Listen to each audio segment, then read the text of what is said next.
Magandang araw sa inyo mga kabayan. Ay, ako magpapakita na ulit sa inyo ng masarap na luto. Yan ha, nagpapainit na tayo ng ating non-stick pan na yan. At mamantikaan na natin. Tayo magpiprito muna diyan ng ating chicken thighs. Ayan ho, mga kabayan. At ang ating lulutuin ngayon ay apritadang manok.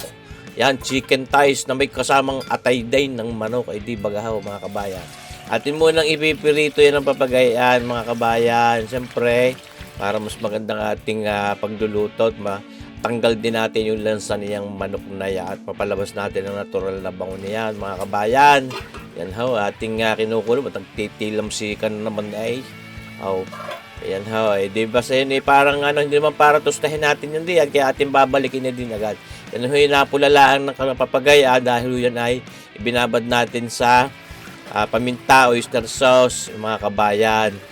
Yan, kaya mabilis pumula yan. Yan ho. Pero yun ay halos sinisirlaan natin yung mga chicken thighs na yan. Yung pinaka, ano kang tawag diya sa Tagalog, yung thighs, yung parang pinaka itaas ng hita o pinakahita ng manok. Dahil yung drumstick ay yun yung legs mismo. Kaya yung pinakahita mismo yung thighs. Parang itong ating mga hita ay yun. Ano, ating pinagugulong-gulong natin sa mantikang iyan at mga kabayan halos laan naman yan. Hindi pa yan para lumambot di yan. Yan, kaganda na ganda itsura. Para pwede na huwag na kaya natin itulawin. Palagay din niya.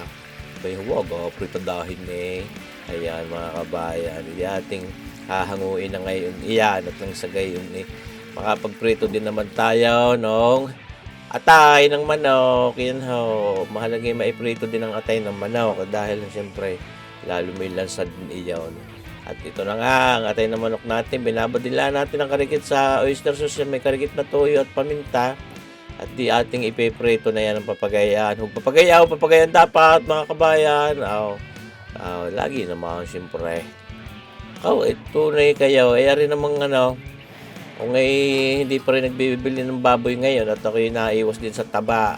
Kung ano pa man na naman clear na rin, wala din naman magtitinda sa palengke ng mga baboy na hindi pwedeng itinda at may mga sakit. Ngayon lipas na at nakapagpalitsunan na nga din mga budol fight na rin din sa Batangas City ng mga litsaw.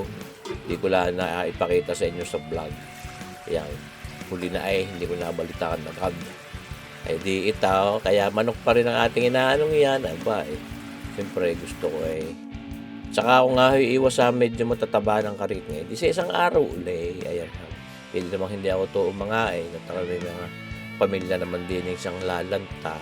Ating basta piniprito lain ng papagayan mga kabayan. Yung ating atay ng manok na yan. Chicken liver. Balo apritadang chicken thighs at chicken liver sa English. Iyon. Hinangunan natin at ito namang ating patatas ang ating ipiprito. Yan siyempre para naman sa ganyan maganda rin ang texture niyan sa ating pagluluto ng apritada maya. Ayan, hindi rin naman para palambutin diyan ng wagas at halos laan natin. Para sinisip din lang, piniprito lang ng karikit ng papagayaan.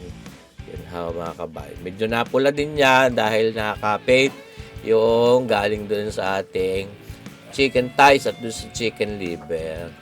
Nadikit diyan. Ayos. So, kita niya, medyo naglinaw ng karikit yung mantika. Ayan. Pero yun sabi ko binawasan natin ang karikit ng mantika. Tayo magsasangkot siya ng ngayon naman ng ating mga sangkutsahing iyan.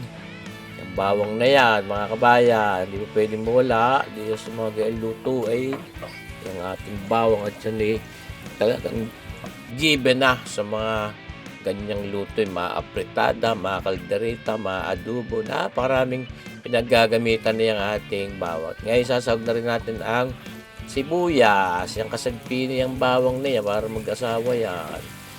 Di ba ating sinasangkot-sangkot sa laan ng papagayaan, mga kabayan. Tapos, sasahog na rin natin itong carrots na ito. Yan. At itong bell pepper. Naku, napakabangot, napakasarap din. Tagtira tayo ng karikit pang adorno pag malapit ng hanguin. Ayan. So, ito nga yung ating mga pinaglalagay na carrots at bell pepper yan, ay gusto ko yung malambot-lambot at yung carrots ay ayaw ko ng matigas pagka di yan sa apritada. Pero pag mga chop suey, mga stir fried veggies, sabay gusto ko yung malutong-lutong din yan. Pero pag mga apritada, gusto ko yan ay malambot at yon ating bell pepper na yung malambot din. Lagyan natin ng paminta at ngayon nilalagyan natin ng toyo. Ayan, mga 2 kutsarang toyo ho ang ating inilagay diyan, mga kabayan. Bakit ho? Abay, siyempre, baka mapasobrang alat dahil yung ating manok at atay may timpla na. Ngayon, hindi pwede mawala diyan din sa ating apritada. Itong oyster sauce na yan. Naglagay tayo ng mga 1 kutsara at kalahati. Ayan ho, mga kabayan. At pinagugulong-gulong yan din sa ating magic wok na yan na non-stick. Ayan ho. At ito ang karikit na paasim natin gagamitin na diyang anong yan, tomato paste na yan, mga kabayan. Mas maganda rin yung gamitin niya, pero lalagyan pa rin yung tomato sauce. Yung tomato paste, maganda at pampaganda ng kulay, mas mamuya-muya. Mapula, mga kabayan, pag mga tomato paste. Pero lalagyan pa rin ako ng tomato sauce. Ngayon, ito pampasarap lalo din sa ating apritada. Sinamahan ko ng shiitake mushroom. Shiitake! Gandang lalaki!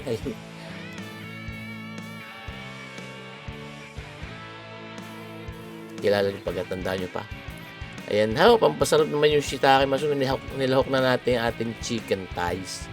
Ayan, mga kabayan. At ito nga ang ating dagdag paasim pa. Ang tomato sauce na yan, na malapot-lapot din. Ayan, ayaw ko na itong napaka-asim ang apritada at tabi sa kuway misi parang halumanis ang lasa pagka sobrang asim. Yan natin nilalagyan ng sabaw at yan natin talaga tuong palalambutin ang ating manok at manunuot yung palasa natin ginamit habang inaang-ang natin yung papagayaan, mga kabayan. Nakakapaglaway, sus marsipaw, tawarin. Tunay. Sana masubukan nyo rin mag-apritada na rin manok. At yun guys, sinamahan pa natin ng chicken liver o atay ng manok. Di ba pagka hindi sumarap. Kaya siyempre, hindi mo pwede mawala ng tamis ng pag-ibig. Naglagay tayo ng mga kulang-kulang 1 kutsarang brown sugar. At gusto ko yung aking apritada yung manamis-namis din ang karikit. Kaya naghahalo ho diyan ang alat, ang asim, ang tamis, ang karikit na hanghang yan. Tinutusok-tusukan natin ang ating mga chicken thighs na yan nang sa gayon manuot yung ating lasa, yung pinaka ginamit nating panimpla diyan at ating titimusa para sigurado ang sarap. Yan, nakulangan ako sa tamis. Dinagdagan pa natin kulang-kulang kalahating kutsarita, kulang-kulang 1 kutsarita pala, mga kabayan. Kita ninyo. Sundin nyo lang yung mga pinaglalagay ko at pagka gumawa kayo ng gayaan ay parang na rin aray ang inyong natin musa. Inilahok na rin natin ngayon ang ating patatas na yun. Napakasarap din sa apritada. Yan na, malapit na yun sa katotohanan. Ating dadagdag-dagdagalaan ng sabaw, ng sarsa at ng may maihapla sa kanin. Itong napakalapot naman. Masarap po sa apritada yung may sabaw-sabaw pa rin ang karikate. Pagka inihaplas mo sa mainit na kanin, ay susmarsipaw. Napakasarap. At ito na, tinira nating bell pepper na yung puyang-puya. Ay pampaganda rin ay itsura at pampadagdag bango pa rin. Ayan, kita nyo ba gaya? Nag-aanyaya, sarap. Sauce marsipaw, tawarin ka naman ni kabayan si Porprek. Shout out sa ating mga subscribers at ating mga viewers ngayon sa panonood din sa ating video nga rin. Mabuhay po tayong lahat, mga kabayan. God bless!